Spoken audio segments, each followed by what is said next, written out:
In my previous video where I spoke about NFP and how you can trade NFP successfully, I said I was going to make a separate video talking about CPI and how you can take advantage of CPI as well. Tuesday the 12th of December was CPI, and I happened to trade CPI live, of which I recorded a video of myself trading CPI. So in this video, I'm going to take my time, break down CPI to you guys, explain what it is, how you can take advantage of it, and then we'll go ahead and break the footage down. We'll go ahead and break the live trade that I took and show you guys the dynamics of CPI. Something very interesting happened this time around with CPI, and I would like to share that with you guys as well. So without wasting much time, let's get right into today's video. By the way, before I do that, if you are new here, kindly click on the subscribe button. We are heading towards the 4,000 subscriber mark. It's going to go a long way to help this channel to achieve its goals. Turn on the post notifications as well, so that anytime I post a video like this, you'll be one of the first people to watch the video. Like and share this video with your friends. It's going to go a long way to help the channel.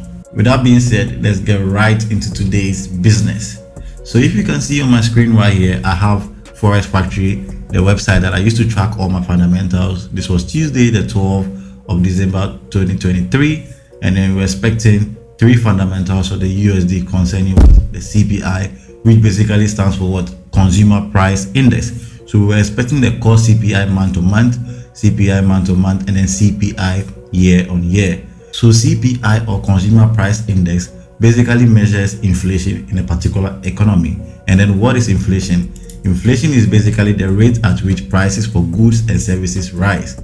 So going by this definition, anytime there's a rapid increment in price of goods and services, it is considered to be what? Inflation. Inflation in its raw form is bad for a particular economy, and that is why you will expect that if there's a rise in inflation, it's going to affect the USD negatively, and then if there's a fall in inflation, it's going to what? Affect the USD positively. But it is rather the complete opposite when it comes to CPI. And then in the next few minutes, I'm going to take my time to show you guys exactly why that happens, right?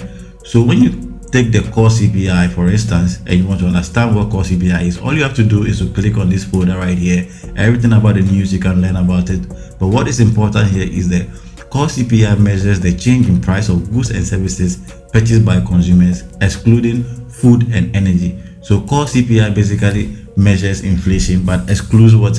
Prices of food and energy. And then CPI month to month measures everything, including what? Food and energy. CPI month to month is comparing this month's value to what? Last month's value. And then core CPI month to month is comparing this month's value to last month's value. CPI year on year is comparing this month, that is December 2023, to last year December 2022. Right? So if you look right here, they're even telling you that actual greater than forecast is good for currency. As I said earlier, you would think because inflation is a bad thing, the actual being greater than the forecast should rather be bad for the economy. But if you look right here, which talks about why traders care, this right here is where the juice is. You need to pay rapt attention to it. So consumer prices account for a majority of overall inflation. This we have already established that it measures inflation. Inflation is important to currency valuation because rising prices lead to the central bank to raise interest rates out of respect for their inflation containment mandate. The central bank has two major responsibilities. That is what? Regulating interest rates and also controlling inflation, right? So when we talk about interest rate is basically the cost of what? Borrowing money. And now when it comes to the systems, there are two ways. Either you are lending or you are the one borrowing. When you borrow money and you're paying back, you pay with interest. But in this case, they are talking from the perspective of you being what? The lender, in the sense of what? Savings. Anytime you go to save your money at a bank, they use your money for what? Investment purposes. So you are in real sense borrowing money to the bank, and then they pay you back what? With interest. And that is why anytime you save your money at a bank, you get interest on it. Now they are saying that the central bank that is responsible for both interest rate and inflation uses interest rate as a tool to combat inflation. Now how do they do that? Anytime they are expecting inflation to be high, they simultaneously increase their interest rate as well. Now how does this work? Inflation is basically more money chasing fewer goods. That is how inflation comes about, in the sense that when there's a lot of money in the system, people look to spend their money on stuff. When demand outweighs supplies, that is where inflation comes about. Let's say, for instance, I have this pen that I'm selling, and then this like limited edition. It's only one pen, but everybody here has money, and then they want this pen. Obviously, I'm going to give it out to the highest bidder. That is how inflation comes about. So one of the ways that the central bank can control inflation is to increase interest rate. Now, what does increasing interest rate do? It makes savings attractive, in the sense that if you know that when you keep your money at the bank, you're going to get a higher return, consumers are now forced to what?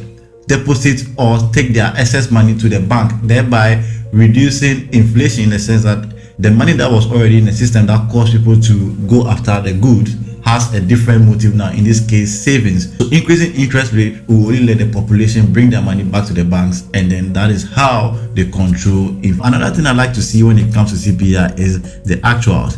I like it when they all speak the same language. In the same language, in the sense that if they are all going to be lower than the forecast, I want them to be all lower than the forecast, thereby indicating a red figure. And then if they are all going to be greater than the forecast, I want them to be greater than the forecast. That way the impact is more massive. But when you have a situation where the core CPI, the actual and the forecast are literally the same, which means that there's no surprises in the market, and then the CPI year on year, the actual and forecast are also literally the same, you don't expect much movement. You realize that it's only the CPI month on month that has an increment by a small percentage, right? So this right here, by interpretation of this data alone, you can tell that yes, the dollar is going to be strong, but it's not going to be so strong because of the values here. If all of these figures were green, or all of this were higher than their forecast, then we can have a very strong dollar. So by this interpretation alone, I knew there was not going to be much volume in the market, but I was sure about the direction of what the dollar being weak. So let me show you exactly what happened. By the way, this is the USD JPY trade that I took earlier. In my previous video, we have our full TP smashed with well over 330 pips, smashed TP, full TP, and that right there, guys, is how you swing trade.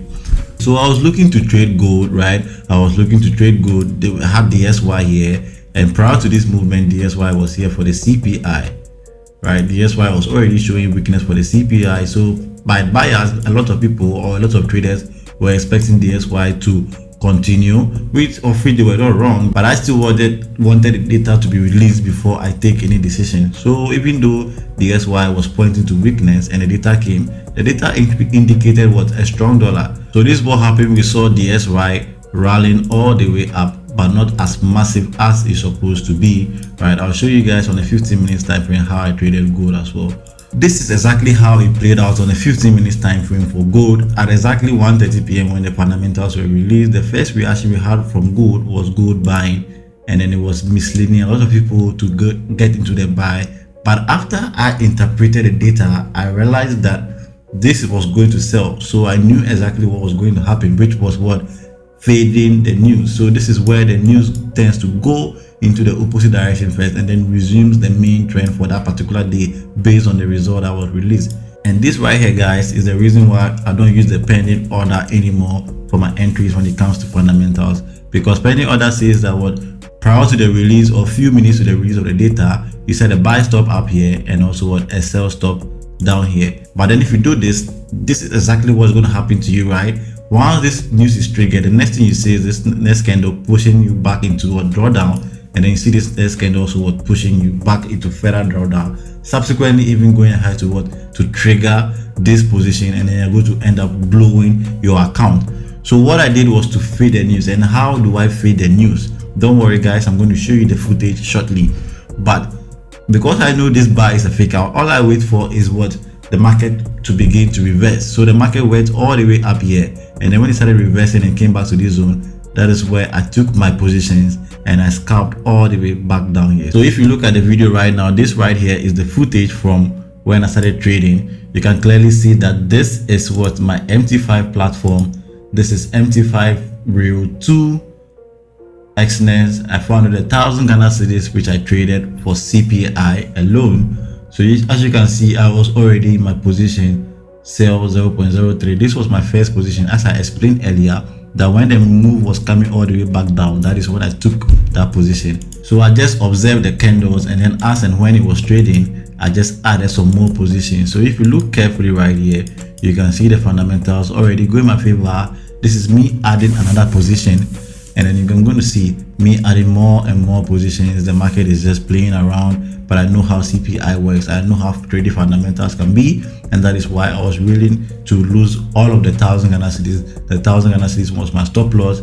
I was not really scared of anything that happened anymore. So this is me adding more positions, right? More positions, and then this trade is still playing out.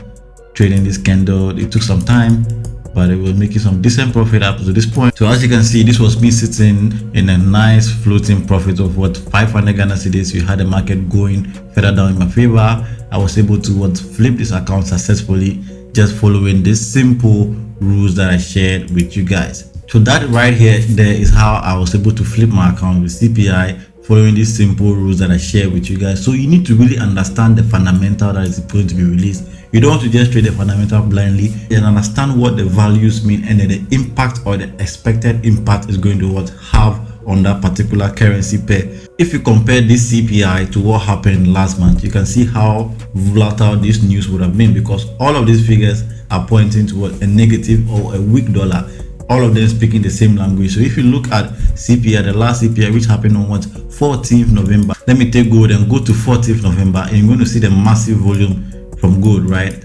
This was Tuesday, 14th November. This was the morning before CPI. And then when the news came in, you can see gold buying massively. This right here, guys, is what I'm talking about. This is the kind of fundamentals that we want to trade.